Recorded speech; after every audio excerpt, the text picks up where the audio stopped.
This is a presentation of Northeast Streaming Sports. He was a Giant, and he was a Cowboy. Now these two former rivals have joined forces to bring you the most insightful, perceptive, and controversial sports talk podcast in America.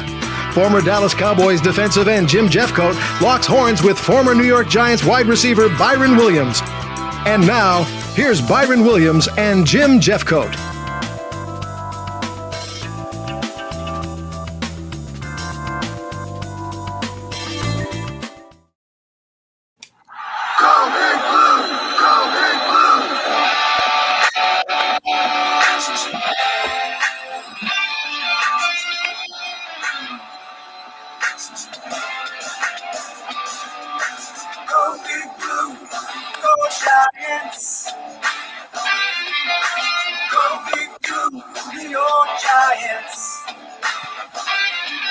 That's great to be a Cowboy, isn't it? It's how we do stuff. It's the Cowboy. We're trying to do something. Really, it's time. Believe in the football team.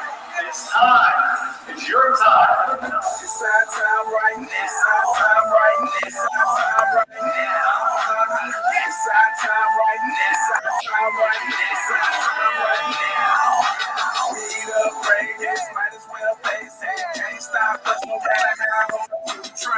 And now, your host of your shows of J&B Talking Shop, Jim Jeffcoat, and Byron Williams, coming at you live on Northeast Streaming Sports. Running up the tunnel with my game face, going hard like a Super Bowl game day. Gotta take this shit out. Go ahead, guys. Good evening. Good evening. I hope everybody's doing well out there, enjoying this beautiful Wednesday evening. Good evening, Byron. How you doing, Jim? What's going on? Doing good, doing good. Hey, I'm ready tonight. I'm ready tonight. Ready? A lot of things going on in the NFL. A lot of issues going on. A lot happened in week 4, so this coming up on week 5. The NFL is getting live and getting ready to. Some new things are happening around football itself. What about the Dallas Cowboys? Unusual week. There's a lot of things happening off the field as opposed to on the field. The Urban Meyer situation, we can start with that. Obviously, you know, as I know, and the fans out there know, Urban Meyer was in his restaurant in Ohio, and he was in an inappropriate position with young ladies. What is your feeling on that and how the Jacksonville Jaguars handled that?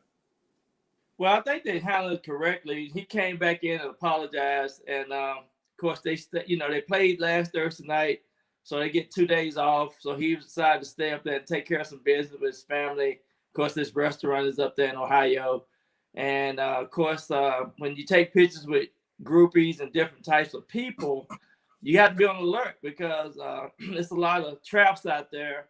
And unfortunately, he was out there caught dancing with a young lady in his lap or whatever. But he explained it, apologized, and he's the first one to admit that he was wrong. And no, things like that happen. So by him being the head coach of the Jaguar, and it's only 32 head coaches in the National Football League, and you got to watch everything you do, and you got to be alert on things that people are wanting you to do. So he just kind of got caught in the middle of some things of having fun, taking pictures and things like that. I think it's an unfortunate situation, but I look at it also. Players are put in inappropriate positions and they get punished for them. Now you have a head coach in an inappropriate position and they look at it different. He is on call. I personally don't think he'll last past this year. They'll find a reason. Maybe it is that issue, but they're going to have to win some games. Do you feel that he's going to win the locker room back? It's going to be hard, and of course they 0-4 right now, so it's not a good feeling, not a good situation. They might let him go in the middle of the week, and general manager and the owners got to decide what they need to do is best for the team, and it's just like the players when they step out of line, you got to do what's best for the team. No question. That's negative. So question. That should be going to be something to watch for the rest of the season for sure. And he had complaints before from the players.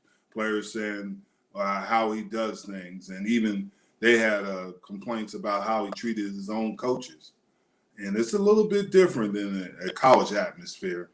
And some cities you can get away with things, but places that you're at in the NFL, somebody's watching it. Actually, this situation happened to Sean Payton a couple of years ago, if you remember. Yeah, exactly. He was caught in a position like this a couple of years ago. But that year he won a Super Bowl too.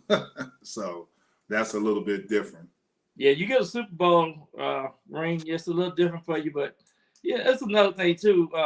First round, trying to coach on an NFL level, it's a lot different than what you experienced in college and so forth. So he gonna be watched, and it's gonna be interesting to see what happened down there in Jacksonville.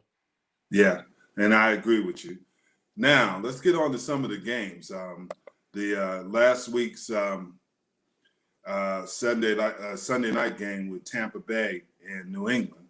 Tom Brady comes home. He is excited to be back in New England.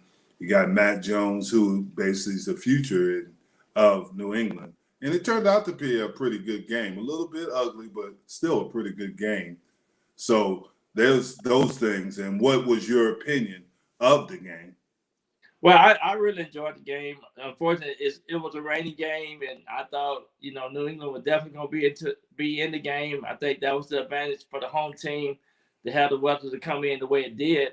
But of course, Tom Brady, he's such a mature guy. He made great plays, and he kept his team focused. I think they know that they was against a hostile environment with the fans. But it really was a good game. I thought each team went in with a great game plan. Of course, New England don't run the ball, so Matt Jones is becoming pretty good as a young player, and so it's definitely New England got great coaches, and so it was just good to fun to watch Tom Brady go back up there and act like a pro and handle it like a pro. And it came out as a 2-point winner, 19-17. But it was a good game. I really enjoyed the game myself. Yeah, I thought it was a good game. And at the end, it was a 19-17 game. And New England makes that kick. It's a different game. And we're talking about a different thing today. I think Brady is still a tremendous player. And I'm not saying anything about the receivers, Mike Evans and those guys, but he's going to miss Gronk. And you can tell him. It looks like Gronk is going to be out a little longer than we anticipated. A punctured lung. He broke his ribs, so He's going to be out a little bit longer. I think that was in the other tight end. I'm not sure of his name, but he did well. But Gronk has always been a security blanket. And plus at the first part start of the game, he dropped a couple of passes too that he could have caught. So you could tell he definitely missed him and his go-to player. So that was something that I saw as well. Yeah, and then let's talk about some of the Jets win, and it's surprising in Tennessee. The Jets overtime win for the Jets. Overtime, yeah. I would have never anticipated that in Tennessee. There's another team that is you don't know what you're gonna get on a team there like the not the New York Jets, the Tennessee Titans. Absolutely, and that's what I always tell a lot of people. These are all professional football players. These are the top players that play the game of football. And in any given week, that's what you play for. Just like the Giants with the New Orleans and the Jets with the Tennessee. So did nobody expect those New York teams to win this weekend? And both of those games went into overtime. And so it was something good for football because those teams need a win desperately, and that's what happened. And it was good to see both of those teams win. And I was happy for both teams. Take a little pressure off. You get that win up under your belt. Now you got a little bit of momentum, and you have a good week of practice. The week is shorter, But if you 0-4, that's a long week. Fingers are being pointed. The media is on top of you. It's a lot of negative things that's happening. So now you got that win. So now you get a good start in the week. You get some momentum going. No question. And as we go on that with the Jets winning, now we can talk about the New York Giants. And like you said, they went to New Orleans, Saquon Barkley is starting, and I thought he rounded off the shape. I wish it wasn't last week because that means, and we'll talk about a little later, is Dallas, and Barkley is the key. Yeah, Barkley had 13 carries, 54 yards. He had a rushing touchdown. He caught 5 more passes for 74 yards, and he caught another. So he had 2 touchdowns. And man, he was on fire. He was bumping his chest. He was all excited. He was getting the Giants got momentum. Galloway had 5 catches, 6 catches for 116 yards. So now you see the receivers are making some production as well. The rookie Tony had about 75, 78 yards receiving the ball. So now they seem like they're getting some momentum going with their offense, some consistency. But it all started around Saquon Barkley, making things happen on the offensive side, as well as Daniel Jones making some good point decisions on it, around throwing the ball to the running back, as well as getting the ball to the receivers. The tight end did a pretty good job as well. I think Evans, he had a couple of drops or drop, but he caught 3 or 4 passes as well. So now he's spreading the ball around. Now they got some movement, and the Giants look, did nobody predict them to win that game against New Orleans. So I was happy that the New York Giants got their first win. Yeah, and looking at him, I thought that Daniel Jones had been performing well this year. I didn't think he was the issue. I thought there were other parts of it that were the receivers, the tight end, Saquon rounding off in the shape. And I looked at it and said, well, for them to be successful, that part of it, the young receivers stood up without Shepard out there and some of the other ones not out there. And I thought they played well. And just like you said, the tight ends caught some balls, but Saquon is the key. He's the key. And the offensive line. The offensive line did a good job. Line, so that is the offensive line best performance of the year up until this point. So they got some things done, some things accomplished. I think they was focused, didn't make the mistakes that they made a couple of weeks ago. And it's all about good decision choices. And, of course, Daniel Jones, him and Barkley is the key to the success of the offense for sure. No question. And this week they play the Dallas Cowboys in AT&T Stadium.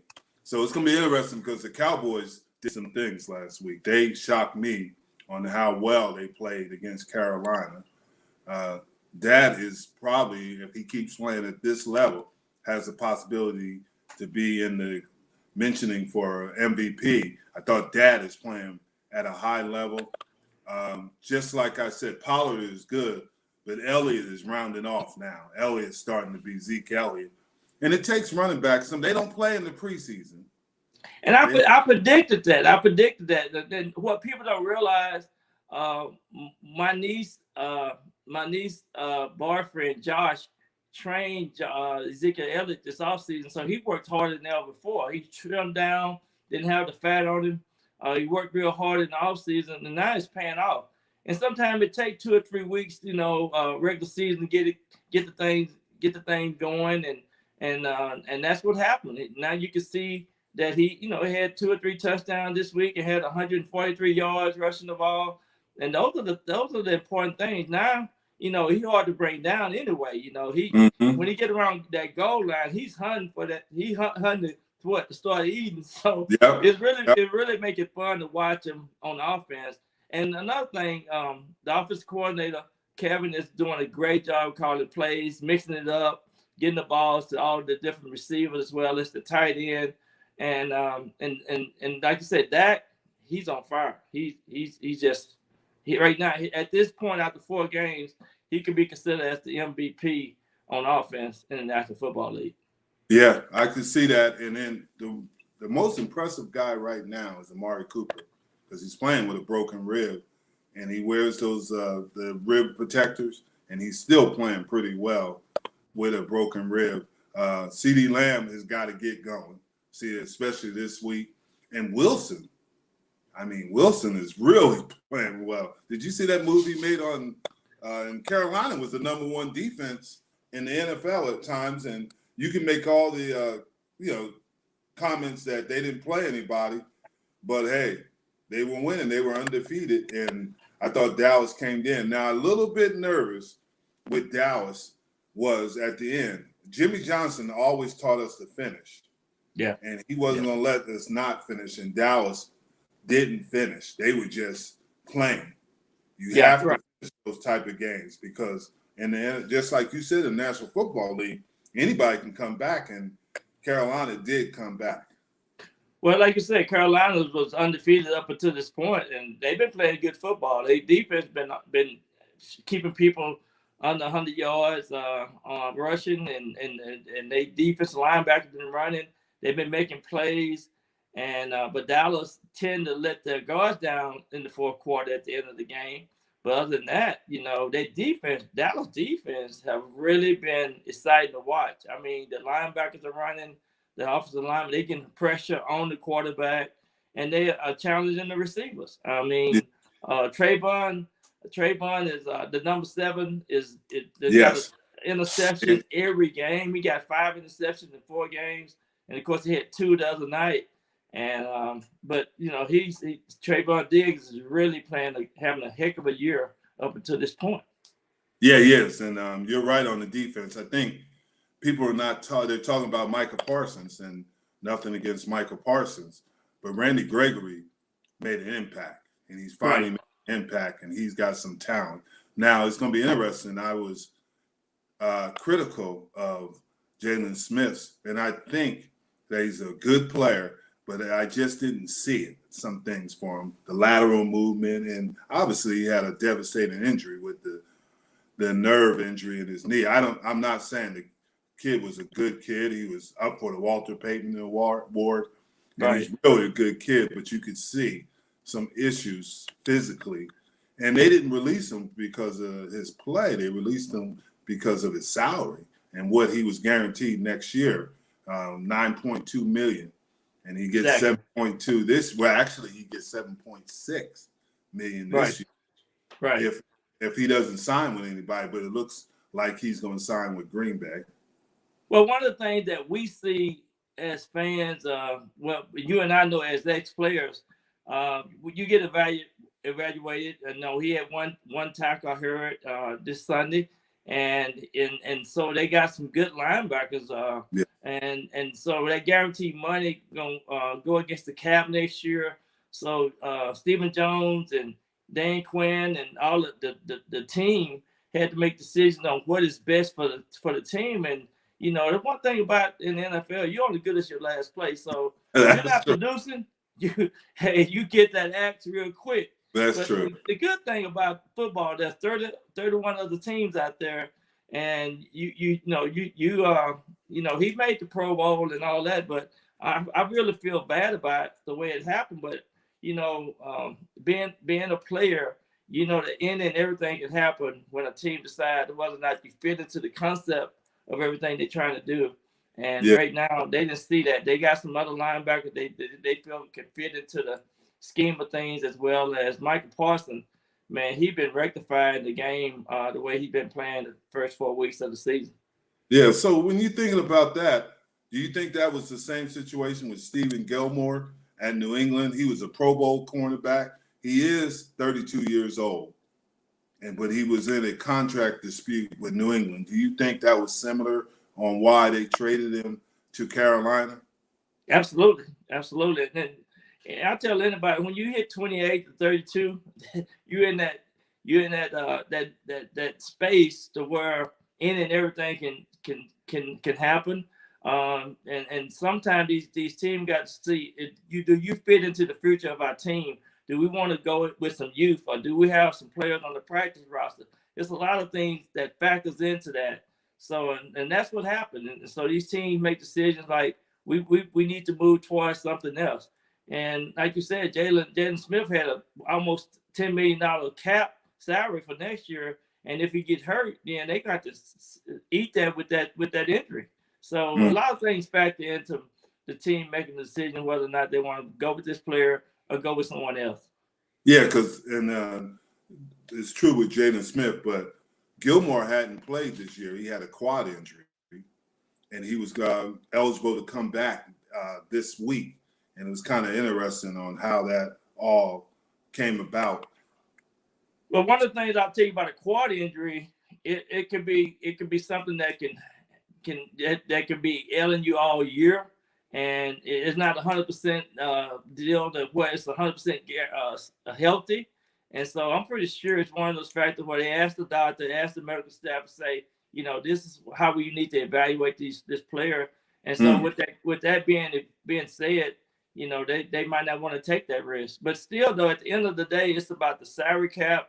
It's about how much money these guys are making as well. Yeah. Do you think Carolina got damaged goods in Gilmore? It just probably depends on how quickly he can come back and they use him. But Gilmore, he gonna give his all out. He's one of those players that's one of the top cornerbacks in the league, and so I feel that they got a good player, and maybe sometime going to another team is a better situation for everybody. So hopefully that's what's happened. That's what would happen for him. Yeah. Let's move on from that and let's talk about what happened out in the NFC West with the Cardinals and the Rams. Were you anticipating that? That's I'm gonna tell you, when the season first started, I told everybody, you better watch out for those Arizona Cardinals. And people say, oh no, I don't know. I'm telling you, I saw that the Arizona Cardinals had made some things happen in the free agent market last year. And I said, this might be the missing pieces that they need. And I told everybody, and I even told Matt and Jack, I said, you better be aware of the Arizona Cardinals. And right now, they're the only undefeated team in the West. That's true. But do you think they can sustain that in their style of play? Do you think they can sustain that over, it's going to be more than 17 games. It's going to be possibly 19, 20 games. Yeah. The 49ers get to go out there this week. And, Kyler Murray, I've been seeing this kid since 9th grade in high school. And I'm telling you, he all about winning. He make things happen. Unless they can confine him and he get injured or something, it's going to be hard to corral him because he make things happen. I mean, he turned the ball up on the sideline, don't like he's running, but he only got 20 yards on the defense. So yeah. I like the way he played. First of all, I've been watching this kid play for the last 15 years, and so he's definitely a football player. And the pieces that they added with J.J. Watson, all those guys, out there on the defense, already was pretty good. So I just think that right now they're a well-rounded team. I agree with you. The defense has improved, but Budda Baker has been a good player forever. I remember him when he was playing for Washington, and Chandler Jones was a really good player. I mean, this is my five picks of teams as of this week. You got the Cardinals, Buffalo Bills, the Rams, the Buccaneers, and the Packers. Those teams right there are the teams that and then you got the Cowboys, and you got the Chiefs. Of course, you got the Chiefs right behind the Packers. But I think the Chiefs finna get ready to go on this winning streak myself. And of course, I'm not gonna say too much about the Cowboys because they're playing the Giants this week. Now, like you said, the Cardinals, they play the 49ers this week, correct? Right.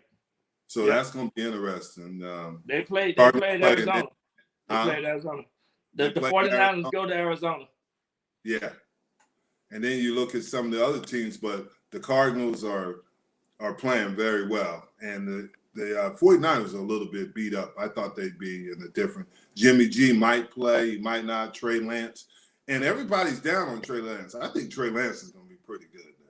Trey Lance, if they simplify and make it feel comfortable, I think that's why they've been playing the way they're playing them. I think 49ers is going to be very, very hard to beat with Trey Lance in there. Somebody just said something about the Chargers. No doubt, the Chargers. Oh yeah, the Chargers are playing good football. Ooh. You're absolutely right. I think the mistake on that game was before David Carr. People forgot this. He said that he was happy to be going to LA to play the Chargers because it's like a home game for them, for the Raiders.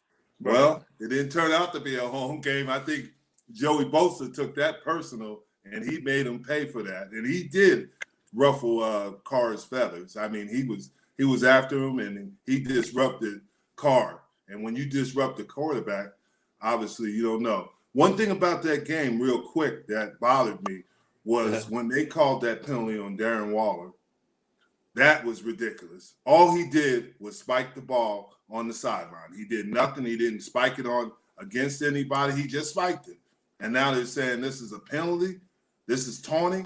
He can't do that? That's ridiculous. I did that. I guess my best game received was 167 yards against Philadelphia Eagles, because the year before that I was in Philadelphia and I did the same thing.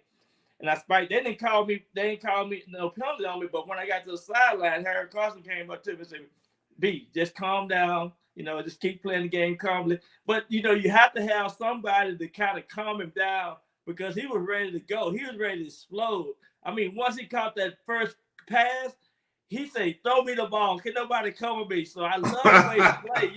He was like, he had his chest out, right?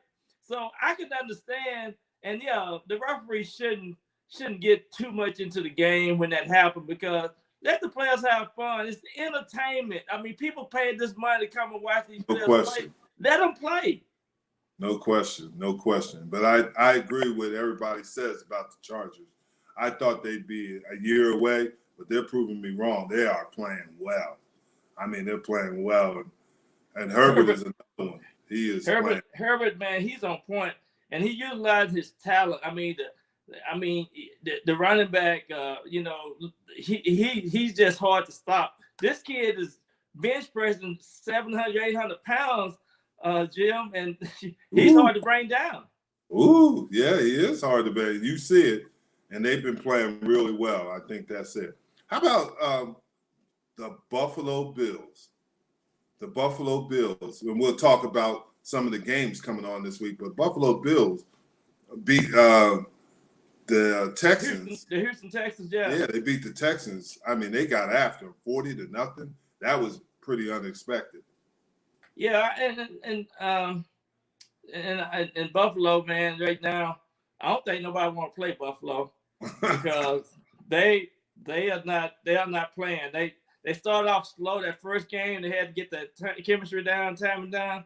But since that first game, it's been all downhill for them, for us playing, putting up the scores, making things right, not making mistakes.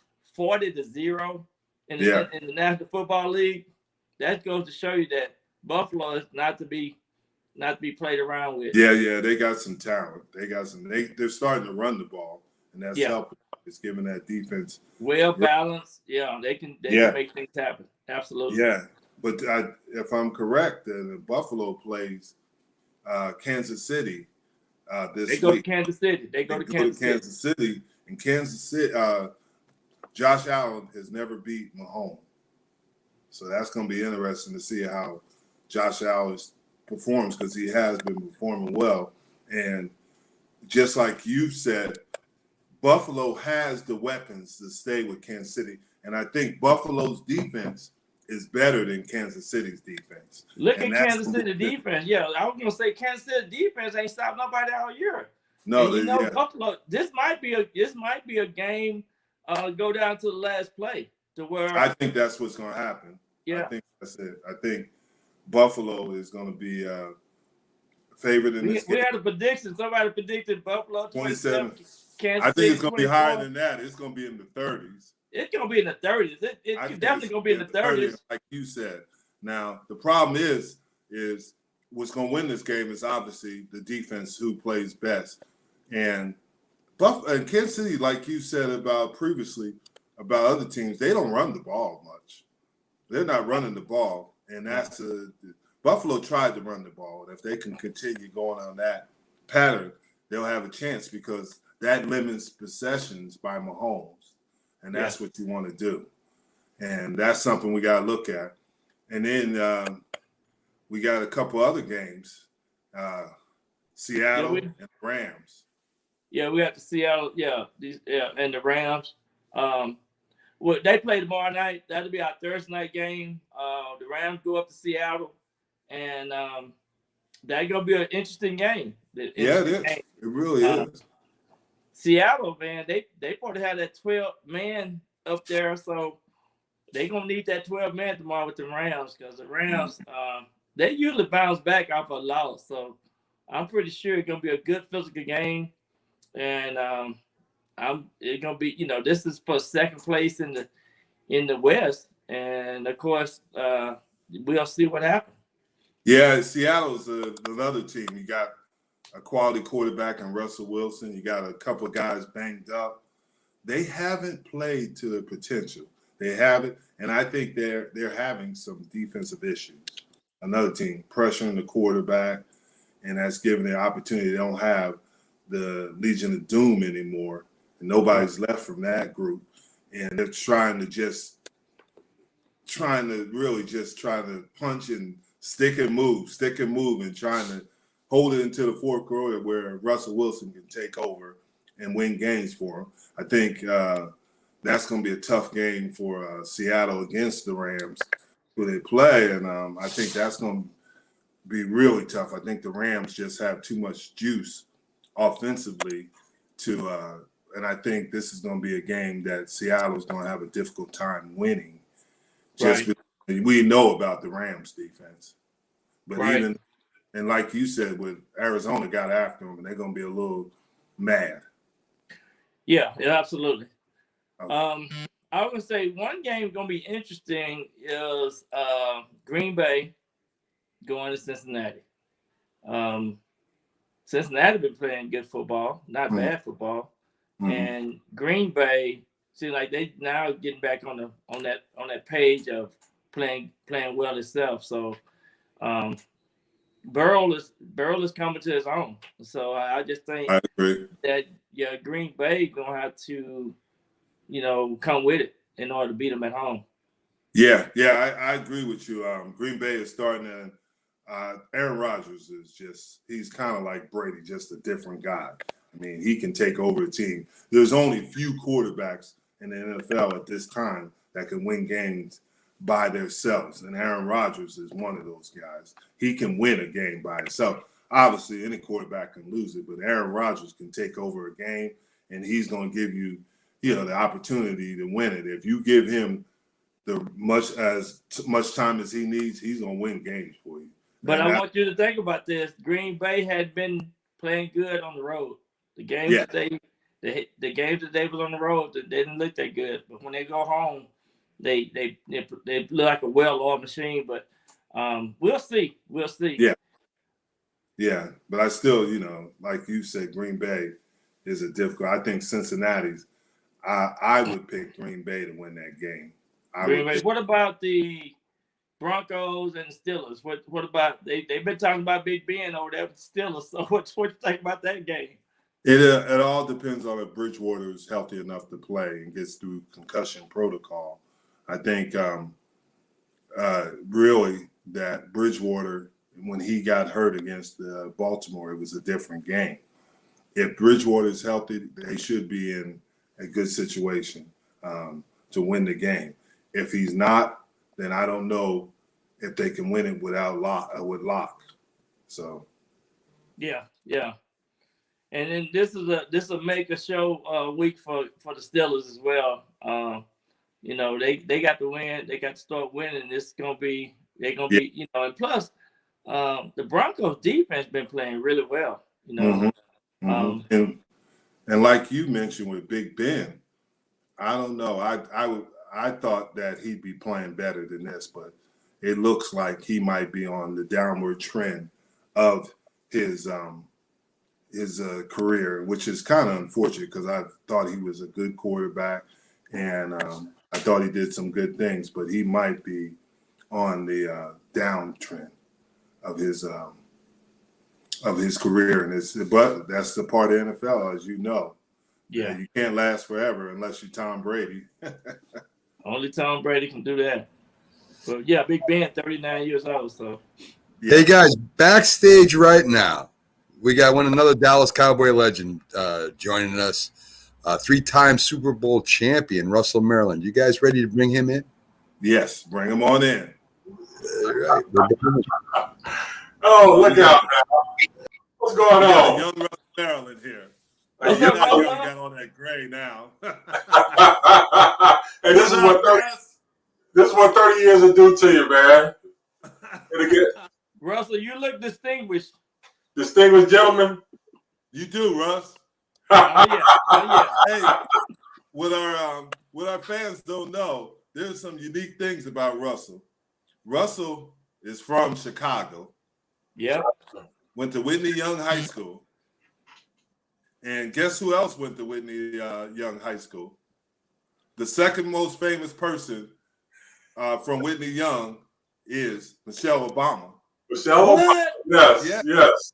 Yeah, She went to Whitney Young. She wanted my autograph, and I want to tell all the business, but she wanted to date me. But I said, you know what, Mish? Call her Mish back there, I said, hey, there's somebody much better for you than I am. So, that's just, no, I'm just lying. Please.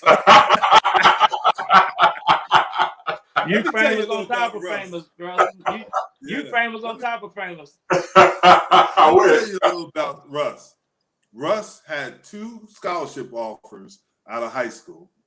He went to Indiana State and the University of Miami. Hubert Alexander, God rest his soul, recruited Russell out of Chicago. And we like to say this, and it's more of a compliment. He was a fat kid from Chicago. And he worked his butt and became the overall #1 pick in the NFL draft. Yes, sir. Not a #1 pick. He was the overall #1 pick. And when he got to the Cowboys, he played like that. Certainly did. He never was on the ground. Huh? I had a lot of help from my friends, my mentor, Mr. Jeffcoat. I don't know, you might know him. That guy he gave me a lot of good pointers, a lot of good tips, and I tell you, I owe my NFL career, to him. He really helped your boy out. Well, the most impressive thing about Russ was the things that he did off the field. He would go back to Chicago, and he worked camps there. He had camps, and Dominic McNabb, Bryant Young, these are all Flozell Adams. They're all from the Chicago area. They all went through his camp. If you saw big-time players, most likely they were to the camp, and former players. Actually, we were still playing, and a lot of Cowboys went there. A lot of players were there to work Russell's camp. And, I mean, it was just a compliment to him on how he's still doing things in the community, and it's still impressive what he does. And now he's got probably the #1 wide receiver, or one of the top 5 wide receivers in the country is his son, RJ. Oh, because wow. his wife was such a great athlete. RJ got Yeah, Russell, I was telling them I wore the green tonight for South Lake Carroll. Okay. RJ, the superstar, wide receiver, tight end, just an awesome receiver over there. That's doing everything. The number 13. Yeah. So I wore the green because RJ is gonna do it all. Man, I appreciate it. I do appreciate it, man, Byron. That he's I tell you what, he keeps working hard. I see the sky's the limit for him. I mean, people may be talking about me 30 years from now, but they'll be talking about him forever. If God will, and he does what he's supposed to do, stays uninjured, he'll be fine. He's a great athlete, and I love watching him every week. He is phenomenal. I watched him. I went to a game with Russ and watched him and said, Russ, why don't they throw him on a post route? I said, he'll make a touchdown every time. And what did they do, Russ? Post route. Touchdown. It was a touchdown. Now, last week, yeah. Go ahead. I'm sorry, Bob. I was going to say, yeah, I just saw where he scored 3 touchdowns last week, wasn't it? 3 catches, 3 touchdowns. Wow. I'll jump him now. He's starting to be a Twitter, he's starting to be a social media superstar. Russ wasn't that. Russ wasn't a social media. No, I was just a regular old dude, man. I just wanted to play a good one technique. That's all I wanted, Oh, man, don't let him fool you. Russ hey. was a cat. That's as quick as a cat. Hey, Russell. Yes.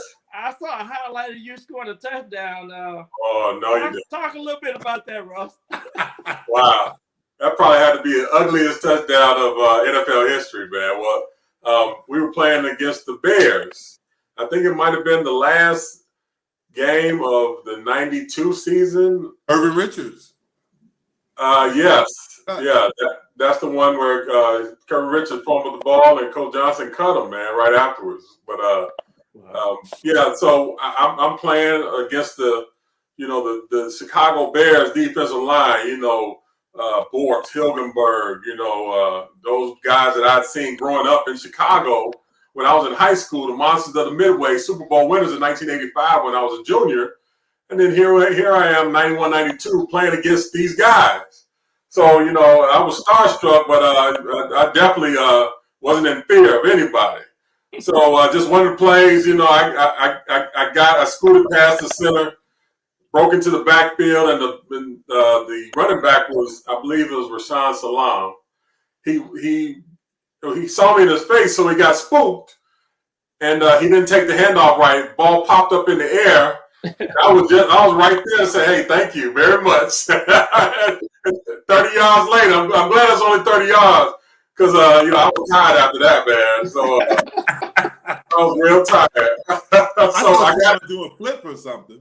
Hey, man, I got to the end zone and I know what to do. So when you haven't ever scored a touchdown, you don't know what to do. So I saw the uprights. So I'm thinking I'm going to dunk it over the uprights. Then I figured that I found out that I didn't have a vertical, so that wasn't going to happen. So I tried to play it off, and just like I meant to do that behind my back, and then I just fell flat on the ground on my gut. They call it the B12. So the B12. It was Somebody asked about what was it like playing on the Doomsday defense. Well, none of us played with Bob Lilly or Jeffcoat. I did play with Randy White and Tall. But we were Doomsday Afternoon. We were Doomsday Afternoon. Yes. I tell you what, when you talk about guys that are part of that Doomsday defense, I mean, Randy White, when I got to the Cowboys in 1991, he was awesome. He had no problem in taking us to the side and saying, "Hey, Rook, man, this you need to do this. You need to do it." He always was coaching, and I love that about him. Great. Guy, way past not way past because he played a long time, but he was just a couple years past his playing days. Him, Too Tall Jones, the same way, very cool dude. Harvey Martin, I did a radio show of his a couple times. Martin show. Oh man, he gave me so much good advice. I love those guys, man, because they really care about making us better. Yeah, and that was fascinating when you say that, because when I was a rookie, Bob Lilly, I told Bob, I said, "Bob, I don't know if I can play with these guys." He said, "You're a rook, you're green now, you're going to be all right. Don't worry about it. Just keep working." And he was right. Yeah, those guys, they didn't have an air about themselves. These were the classic Cowboys, Doomsday. These guys, were America's team. And they could have just as easily just said, "You know what, kid, go figure it out on your own," But they weren't like that, man. They definitely helped my game, help my confidence in the game as a rookie and beyond. So and we're still great friends to this day. Randy White, and all those guys, man. Too tall. Yeah, it's great. Well, I was gonna say this. We played in the golf tournament not too long ago, and you was out there with Chad Hennon and all you guys. Just coming back out there with Charles Haley. Oh yeah. And to hear those stories and to see the history and the relationship that you guys still have, is awesome, and that's what it's all about. So, Russell, you might want to share a little bit about a couple of weeks ago what happened when we was out there playing golf. And I know you don't play golf. He ride around in the cart, with his Russell Burley golf cart on, the Cowboys, So it was fun. It was just fun seeing you and Chad and the guys go around talking and meeting with everybody.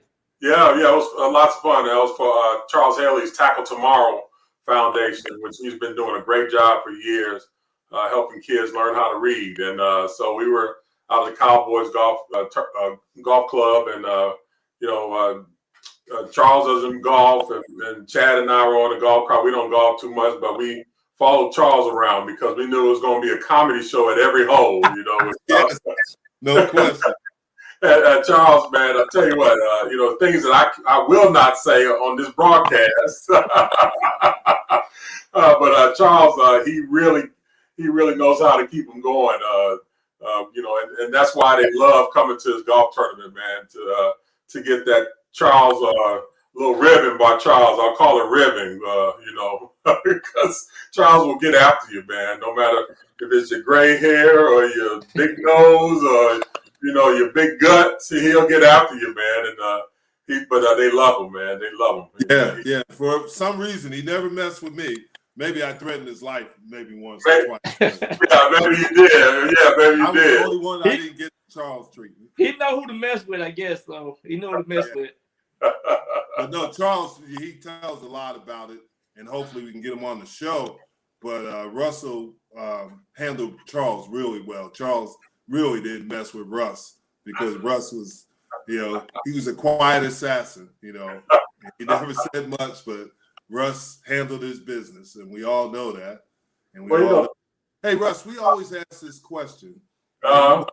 You won 3 Super Bowls. What was the feeling of winning a Super Bowl? Oh, wow. I mean, there's nothing like it. To know that you are the best.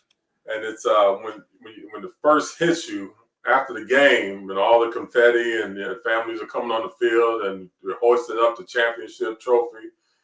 You really, it's like it's surreal. It doesn't even seem real to you. Even going through that night and afterwards having the party, it doesn't seem real.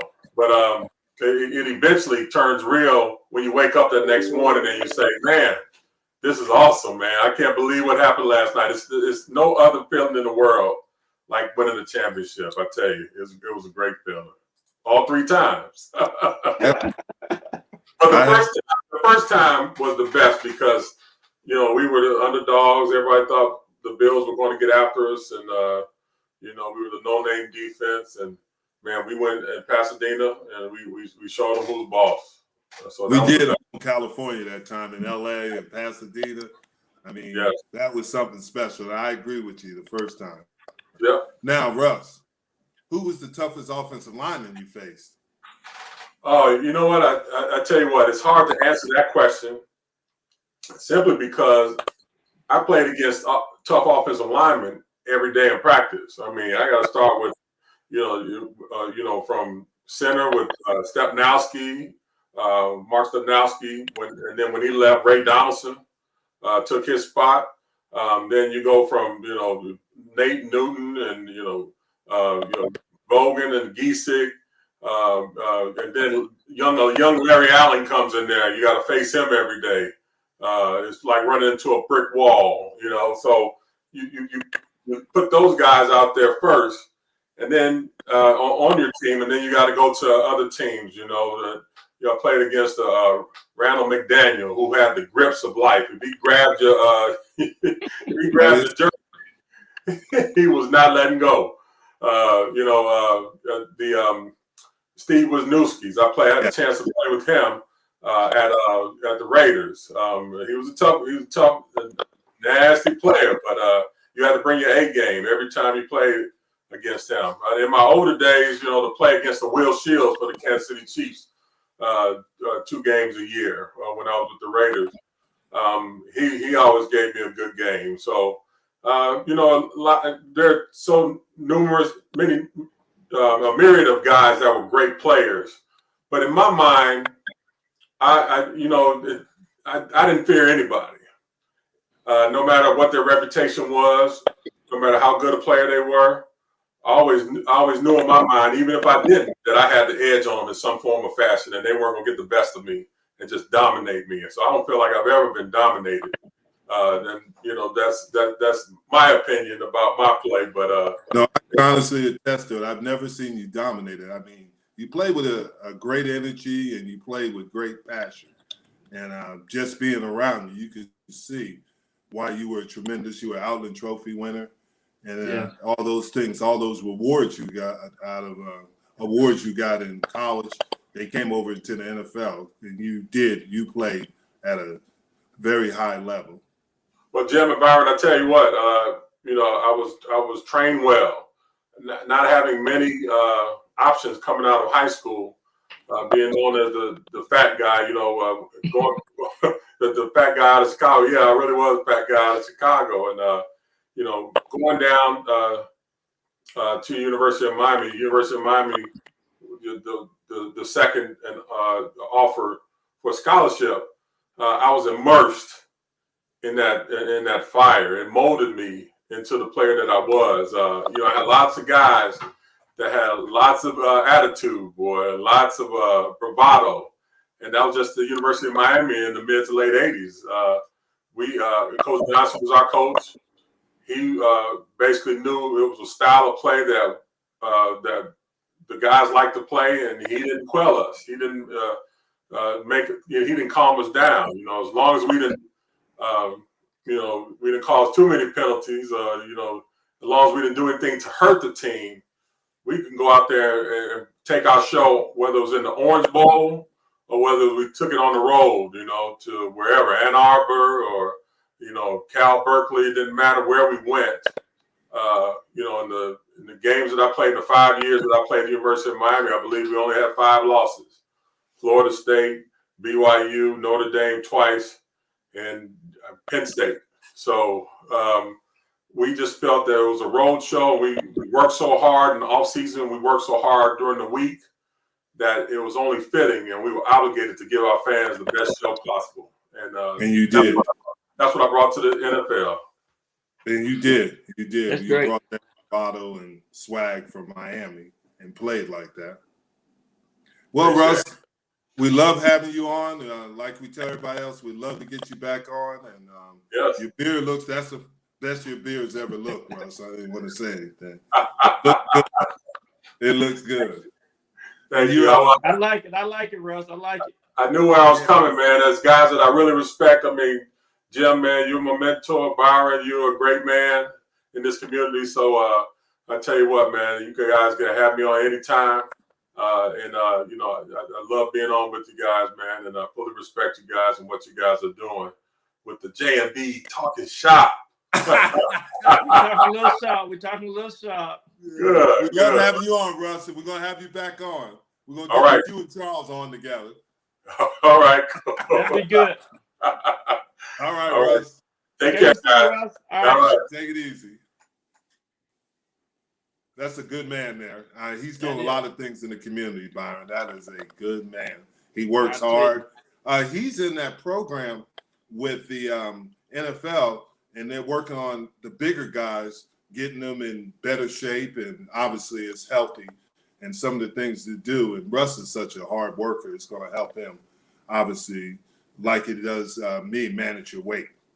Yeah. He's very active in the community as well. I know by we having these meetings and having these nonprofit events and even back into the schools and things like that, he's always doing something. And I've been able to meet him and support him and just a great leader, great family man.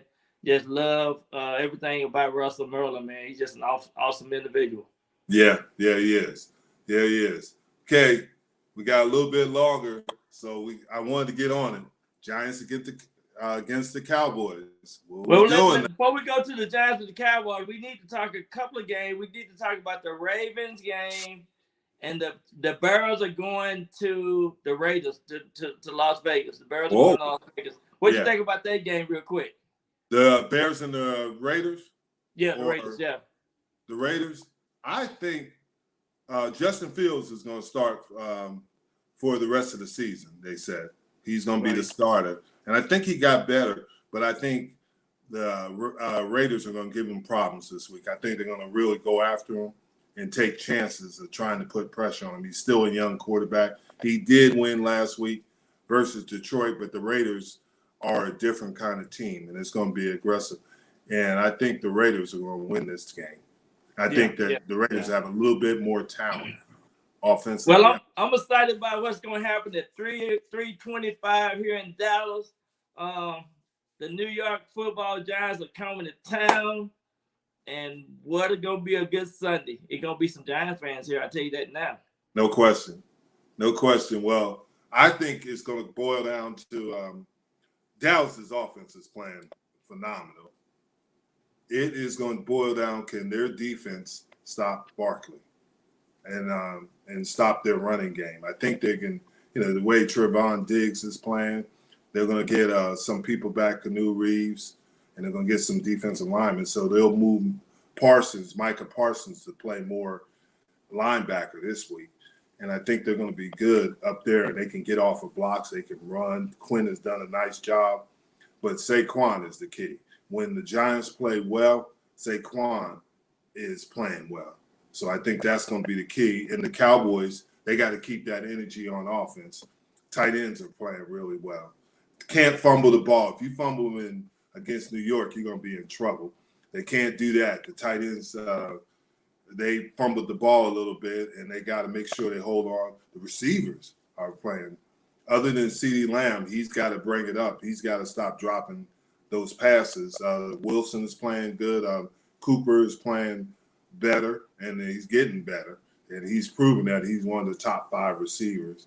And that has got to continue playing at that high level for the Cowboys to be successful against the Giants. Yeah, and what I always see when the Cowboys play the Giants and the Giants play the Cowboys, it's gonna be a good game, good physical game. I think if both defenses show up, special team got to make some good plays this weekend. Hopefully, we can get on a 2-game winning streak, kind of cool these Cowboys down just a little bit. Hopefully. But the good thing, I can say this: the fans are gonna be there, the stadium gonna be packed.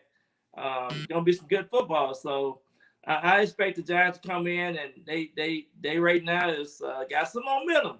Yes, so, they do. But the good thing about this week, the NFC East, it's always gonna be exciting to watch and see who's gonna win those games. So really excited about what's going to happen. Dak is on fire right now. Ezekiel Elliott is running the ball, so they got to get a lot of good things happening. So and I think what's happening and this is why I like New York and Dallas in the preseason, because they're really playing NFC football.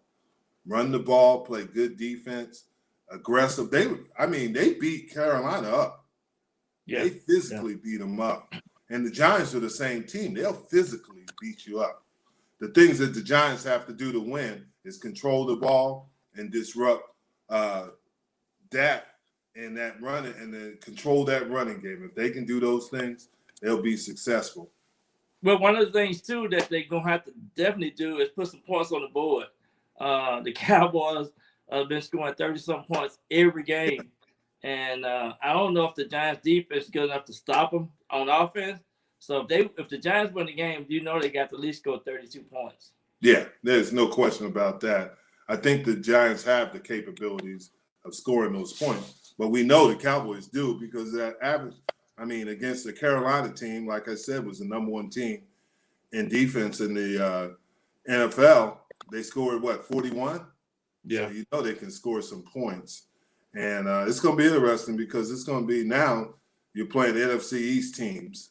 And when the NFC East teams, it's a different feel about it when we play each other. Absolutely. These games count. These games, the outcome is who win in the East, who going into the playoffs. So this game really matters. This is what you work up into. And now it's about no mistakes, error-free football, and it's about playing your best football. Total commitment and staying focused. Yeah, staying focused. Yeah. Yeah, this is going to be a good week of football. This is going to be obviously a good week of football. If you like pro football, you need to get excited for this, because there's going to be some really good players and playing, and there's going to be some really teams striving to get better. And at this point in the season, you got to get better. Absolutely. Yeah, man. It just it's always fun to have a former player on this show. Get some insights to hear these great stories. You know, and it's always good. You know, people never could imagine that Russell Merlin grew up in Chicago, and then he ended up getting a touchdown against the Chicago Bears. You know, it's just like me growing up in New Jersey. That's what gets me excited. I can go out there and run. It's just like me in New Jersey and doing it against the Giants. But unfortunately, our time is up. It was a good show having Russ on and everything, talking sports and talking shop. That's what we do. That's talking what we shop, do. baby. Hey, week 5. Hey, see you next week. Have a good one.